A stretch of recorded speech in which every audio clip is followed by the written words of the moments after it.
Welcome back to my YouTube channel. अब हम economy series के चौथे वीडियो की तरफ आ रहे हैं और अब तक 3 वीडियो आ चुके हैं। नीचे प्लेलिस्ट में देख लीजिएगा। हम इकोनॉमिक प्लानिंग को पढ़ रहे हैं और इकोनॉमिक प्लानिंग इंडिया में कैसे कैसे हुई हमने पढ़ा। 1950 में प्लानिंग कमीशन बन गई, ये भी हमने पढ़ा। प्लानिंग कमीशन क्या थी, कैसे वर्क करती है, ये भी आपको मैं बता चुका हूँ। फर्स्ट 5 ईयर प्लान भी हम पढ़ चुके हैं। अब हम पढ़ेंगे सेकेंड 5 ईयर प्लान। तो सेकेंड 5 ईयर प्लान जो था, सेकेंड 5 ईयर प्लान, ये था 1956 से लेके 1961। तो हमें ये पता था कि जो फर्स्ट 5 ईयर प्लान था, केवल उसी प्लान में हम इन्फ्लेशन को कंट्रोल कर पाए थे, ये भी मैंने आपको बताया था। इसके बाद जो प्लान आया, वो प्लान जो किस पे बेस था, वो पीसी महालनोबिस मॉडल पे था। और इसको किसके फेवर में ये था, किसने इसको डिज़ाइन किया था या किसके नेतृत्व में ये फॉलो हुआ था, वो थे जवाहरलाल नेहरू। ठीक है, तो ये इनकी देन था, ये सेकेंड 5 ईयर प्लान। तो अब जब सेकेंड 5 ईयर प्लान आ गया, तो सेकेंड 5 ईयर प्लान में इनका ऑब्जेक्टिव जो था, जो मेन मोटो था, वो था रैपिड इंडस्ट्रियलाइजेशन। Rapid industrialisation. अच्छा, इसका मतलब क्या होता है? इसका मतलब होता है कि इन लोगों ने सोचा कि हमने पहले 5 ईयर प्लान में एग्रीकल्चर को सेक्टर को रिस्ट्रक्चर किया, एग्रीकल्चर पे फोकस किया, इरिगेशन पे फोकस किया, तो इस बार हम जो है एग्रीकल्चर को हटा के इस पे रैपिड इंडस्ट्रियलाइजेशन पे फोकस करते हैं। ऐसा क्यों था? ऐसा इसलिए था कि इनका मानना यह था कि हम अगर अपने देश में इंडस्ट्रीज को डेवलप कर लेंगे तो स्टेट की इकोनॉमी को इंप्रूव कर लेंगे। चलिए इसके ऑब्जेक्टिव्स देखते हैं। इसके ऑब्जेक्टिव्स क्या थे? इसके ऑब्जेक्टिव थे, फर्स्ट मैंने आपको बताया रैपिड इंडस्ट्रियलाइजेशन। सेकेंड इसका ऑब्जेक्टिव था 11 मिलियन एम्प्लॉयमेंट जनरेट करना। थर्ड इसका मोटो था, पहला तो रैपिड इंडस्ट्रियलाइजेशन था, सेकेंड जो था वो इसका था 11 मिलियन एम्प्लॉयमेंट जनरेट करना। थर्ड इसका था जीडीपी को इंप्रूव करना, जीडीपी यानी ग्रॉस डोमेस्टिक प्रोडक्ट को इंप्रूव करना। और फोर्थ इसका था ज्यादा से ज्यादा इंडस्ट्रीज को जल्दी से जल्दी एस्टेब्लिश करना, यानी establish more and more industries. इसके पीछे कहानी क्या थी अब हम पढ़ेंगे। ये इसके ऑब्जेक्टिव्स थे। ठीक है, अब इसके ऑब्जेक्टिव्स कैसे पूरे हुए, क्या हुआ, क्या प्रोग्रेस की, अब हम आगे पढ़ेंगे। चलिए आगे बढ़ते हैं। तो मैंने आपको बताया कि इस प्लान को लागू करने के लिए जवाहरलाल नेहरू ने कौन सी थ्योरी को फॉलो किया? पुश थ्योरी को फॉलो किया। Push theory. और ये पुश थ्योरी ये किसने दी थी? रोजर स्टेन रोडन ने। ठीक है, ठीक है, इनकी दी हुई थ्योरी थी और इसको फॉलो किया गया। तो ये पुश थ्योरी थी क्या आखिर? ये पुश थ्योरी क्या थी? पुश थ्योरी के अंदर according to this push theory इनका कहना ये था कि लॉट्स ऑफ इन्वेस्टमेंट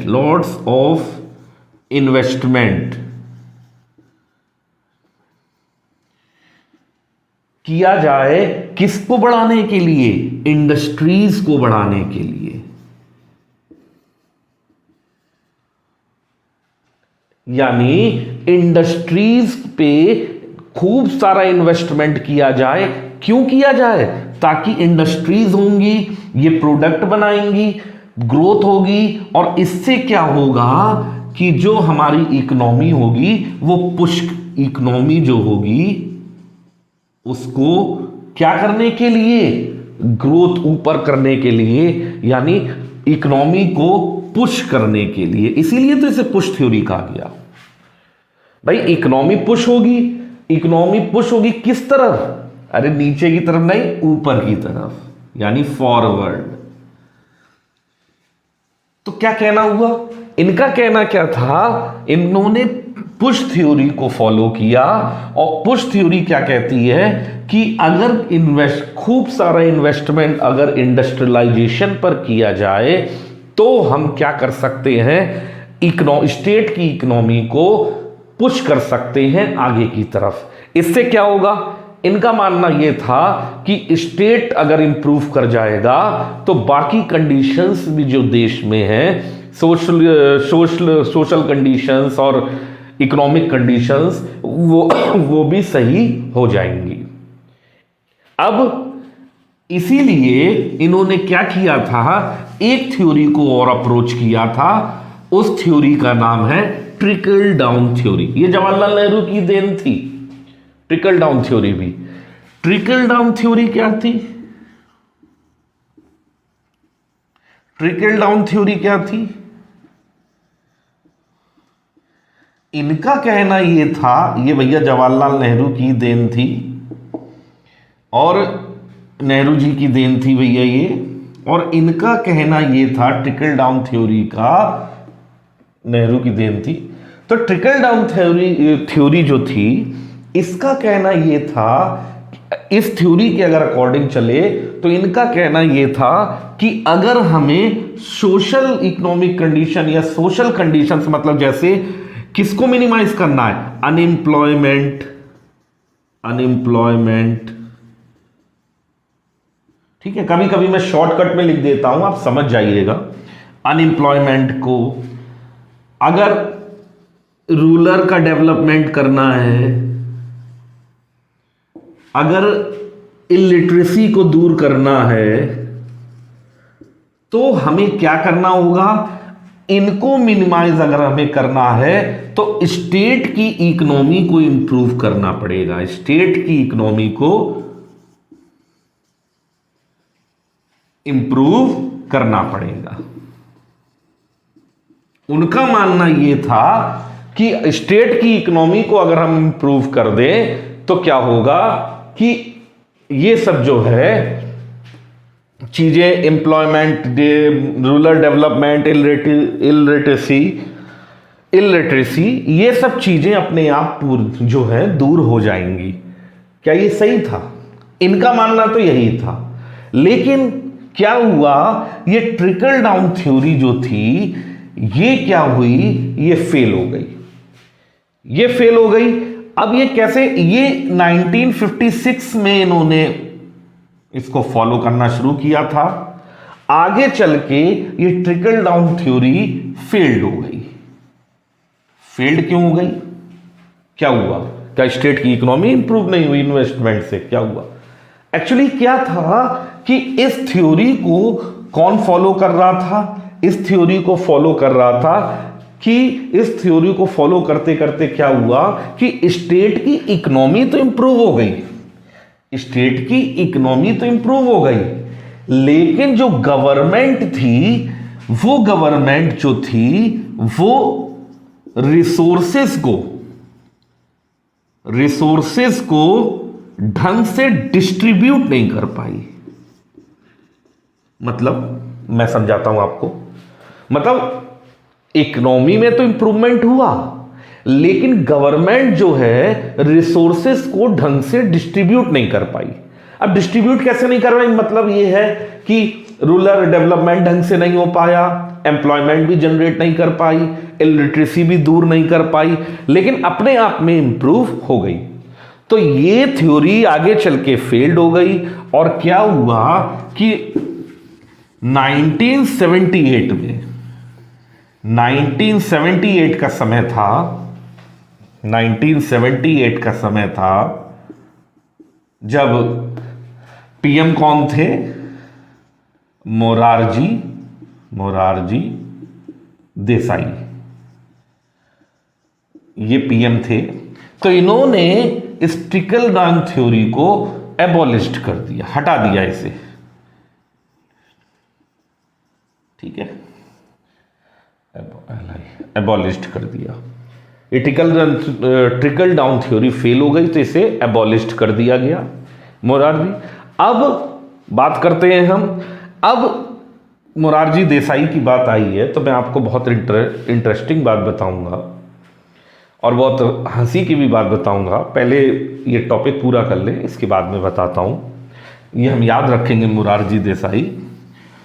तो जो इंडस्ट्रियल पॉलिसी, जब हमारा देश आजाद हुआ तो हमने 1948 में क्या किया था, उस समय हर जगह कई तरह की इकोनॉमी थी वर्ल्ड में, 3 तरह की इकोनॉमी थी। तो 2 तरह की इकोनॉमी का तो शोर था, तीसरी हमने अपना ली। तो यानी पहली जो इकोनॉमी थी वो थी सोशलिस्ट इकोनॉमी, और दूसरी जो थी वो थी कैपिटलिस्ट। अब सोशलिस्ट जो इकोनॉमी थी ये किसकी देन थी, कार्ल मार्क्स की थी। और ये किसकी थी, ये एडम स्मिथ जी की थी, एडम स्मिथ। सोशलिस्ट में क्या था, सोशलिस्ट में जो प्रायोरिटी थी वो पब्लिक सेक्टर को ज्यादा दी गई थी। पब्लिक सेक्टर मतलब गवर्नमेंट चीजें, पब्लिक सेक्टर्स को। लेकिन कैपिटलिस्ट जो थी टोटल इन्वेस्टमेंट बेस्ड थी। Total investment means private sector, private sector को इंपॉर्टेंस दी गई थी। अब आप जानते ही हो इंडिया के बारे में, इंडिया ने क्या किया, ना तो वो सोशलिस्ट की तरफ गई ना वो कैपिटलिस्ट की तरफ गई। उसने क्या किया, दोनों को मिला लिया। और ये जब दोनों को मिला लिया तो जो हमने पॉलिसी अपनाई वो थी मिक्स्ड इकोनॉमी।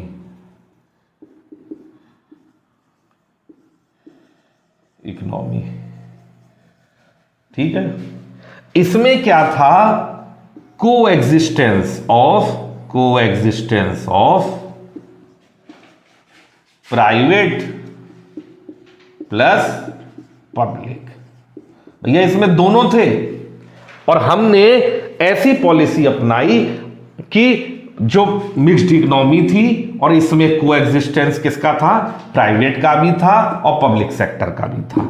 ठीक है, अब आगे पहुंचते हैं। चलिए, अब क्या हुआ कि 1956 जब आया, 1956 में आईपीआर आ गया। आईपीआर तो आपने पढ़ा ही होगा, इसको कहते हैं इंडस्ट्रियल पॉलिसी रेजोल्यूशन। तो जब ये आईपीआर आया तो इस आईपीआर में क्या कहा गया, इसे मैग्ना कार्टा कहते हैं, इसे मैग्ना कार्टा ऑफ इंडस्ट्रीज और इकोनॉमी। तो मैग्ना कार्टा इसे कहा जाता है। ये क्वेश्चन बहुत आता है मैग्ना कार्टा वाला, आप इसे टिक कर लीजिएगा। तो मैग्ना कार्टा कहा गया, और इसके अंदर 3 बिग स्टील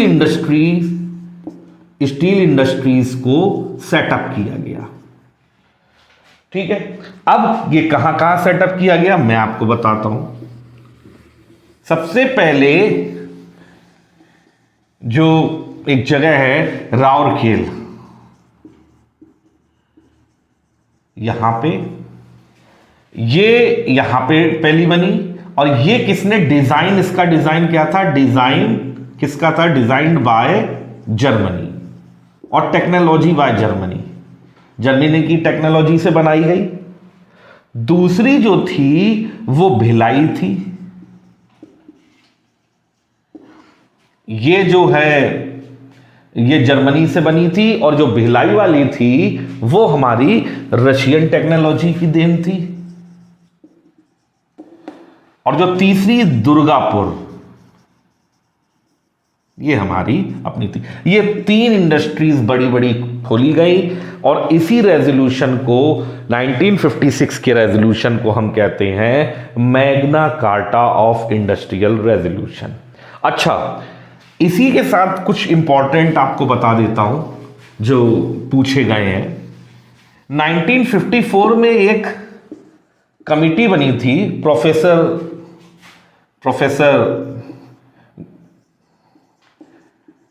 गढ़वाल कमिटी। तो ये जो कमिटी थी ये किस पे थी, ये क्रेडिट पे थी, क्रेडिट पे। ये कमिटी क्रेडिट पे बनी थी, गढ़वाल कमिटी। तो इस कमिटी को बाद में आके 3 सेक्शंस में डिवाइड कर दिया गया, 3 सेक्शंस में। और ये सेक्शन क्या थे, पहला था शॉर्ट, दूसरा था मीडियम टाइम, और तीसरा था लॉन्ग। ये 3 क्रेडिट में, 3 शॉर्ट टर्म, मीडियम टर्म और लॉन्ग टर्म, ये 3 क्रेडिट टाइम में डिवाइड कर दिया गया। पहला जो था वो करीब ऐसे ही था कि भी 15 मंथ के लिए था, करीब ऐसे ही था, देख लीजिएगा। वैसे 15 मंथ्स के लिए था। दूसरा 15 मंथ से 5 ईयर का था, और तीसरा 5 ईयर से कुछ 15 ईयर्स तक का था। हाँ, इतना ही था, 100% आप देख लीजिएगा। ये लॉन्ग टर्म में आता था, या 15 से 20 तक कुछ था, अब क्लियर है, ठीक है। तो ये सेकेंड 5 ईयर प्लान खत्म होता है।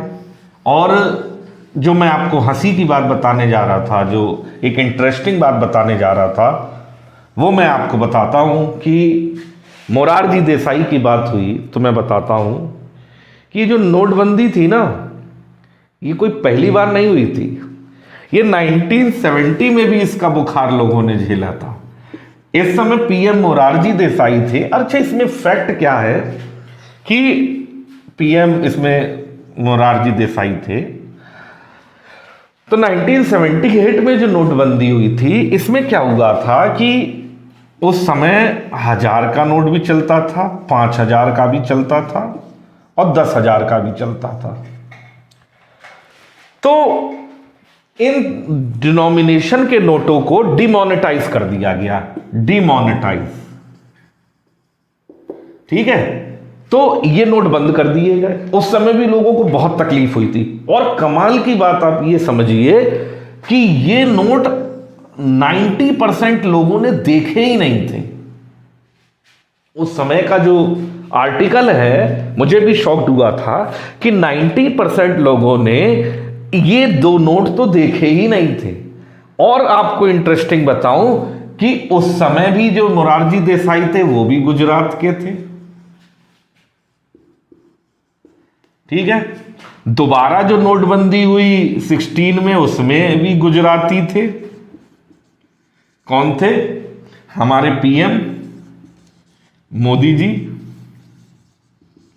अच्छा, इस समय जब बंद हुई थी तो इस समय आरबीआई के जो गवर्नर थे वो भी आईजी पटेल थे। और इस समय जब बंद हुई थी तो इस समय भी गवर्नर जो थे वो पटेल साहब थे, यानी उर्जित पटेल।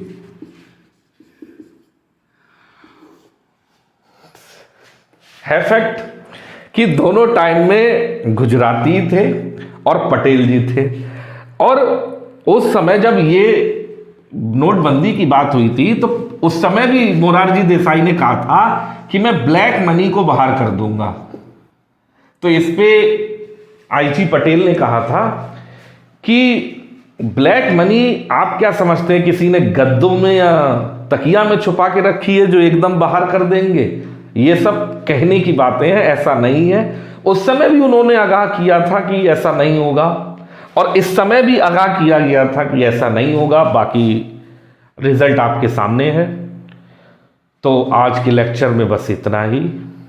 और अगर आपको इस चैनल से कुछ भी इंफॉर्मेटिव मिला हो तो लाइक करिए, शेयर करिए, सब्सक्राइब करिए, लास्ट के सारे लेक्चर देखिए।